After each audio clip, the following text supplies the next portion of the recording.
Welcome to Bringer of Life, the River Nile.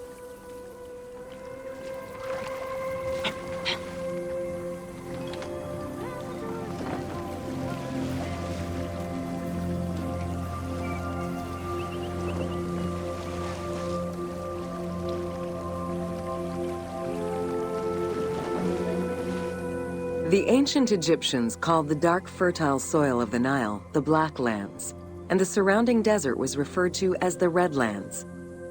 The dramatic difference of productive land opposed to barren desert had a deep influence on cultural ideology, mythology, and religion.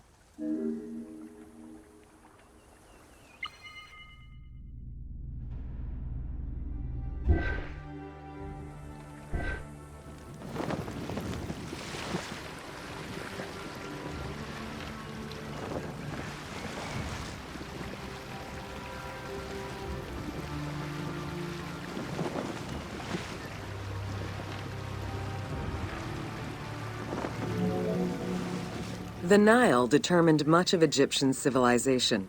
For example, the seasonal cycle of the Nile was so consistent that ancient Egyptians created their calendar around it.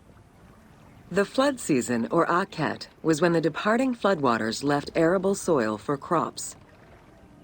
It was followed by the growing and harvesting seasons, known as Peret and Shemu. These regular seasons, along with abundant wildlife and rich soil, meant that Egypt's denizens were able to nourish themselves and ensure their country's strength in trade.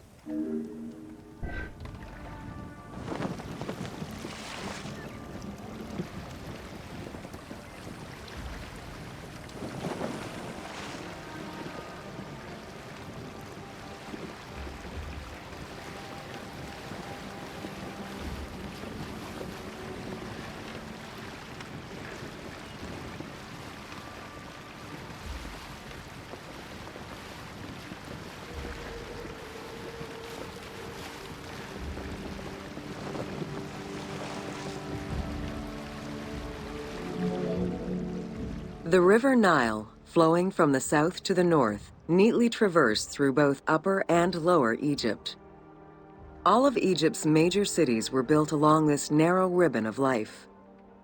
Protected by mountain ranges and deserts which acted as natural barriers to enemies, and sustained by the Nile's plants and wildlife, Egyptian civilization enjoyed economic and cultural prosperity for over 4,000 years.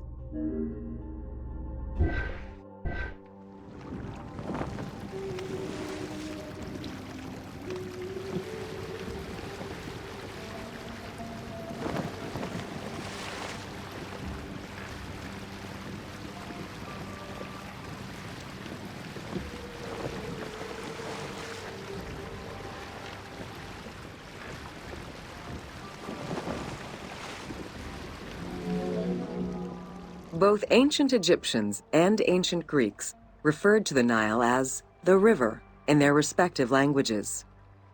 Stretching a distance of over 6,700 kilometers, the Nile is one of the longest rivers in the world. It flows south to north, spanning 11 countries. The River Nile originates in the region of the Great Subequatorial Lakes, including one of the largest in the world, Lake Victoria near Tanzania.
The river flows through African equatorial forests, swamps, volcanic lands, steppes, and deserts, splitting apart for a while and picking up various sediments from each region and carrying them all the way to Egypt. Its main artery, known as the White Nile, rejoins with the Blue Nile in Khartoum. This is where it weaves through rich deposits of silt and nutrients, carrying them along in its wake.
The Nile crosses 6 cataracts from the south to the north, creating natural obstacles between the various sections of the river.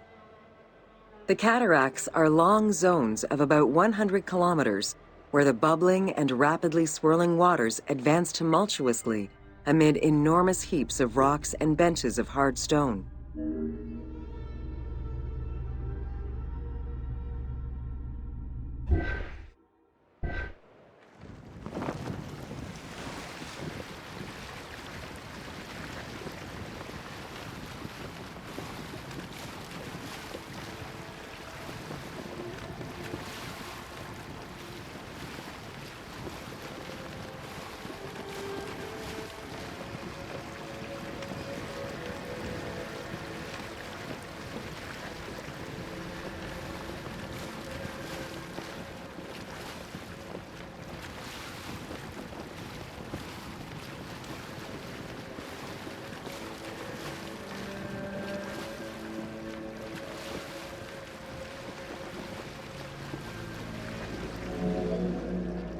It is after crossing Nubia and the first cataract that the river officially returns to Egypt in Aswan.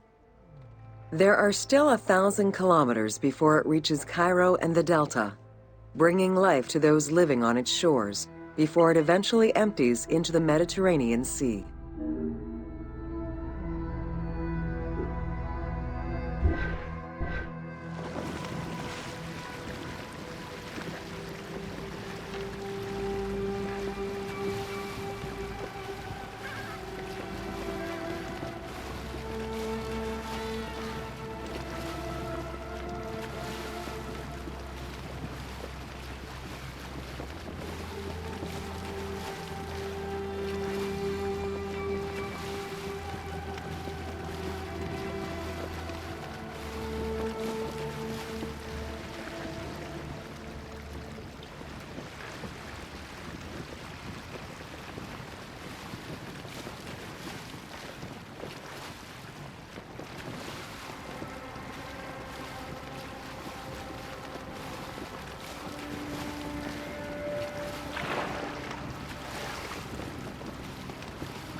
Ancient Egyptian irrigation and water use was centered around the Nile.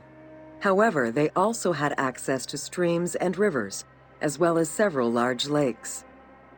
The delta, situated at the north end of the Nile, also known as Lower Egypt, is a large irrigated area where the river splits into several tributaries.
The delta had several major brackish coastal lakes, bodies of water separated from the sea by thin strips of land. A mix of deep to shallow waters, salt swamps, and sand plains, these lakes were refuge to a wealth of species, as well as water and land plants. The occasional bandit could also be found sheltering within the denser reeds, waiting for the unwary traveler.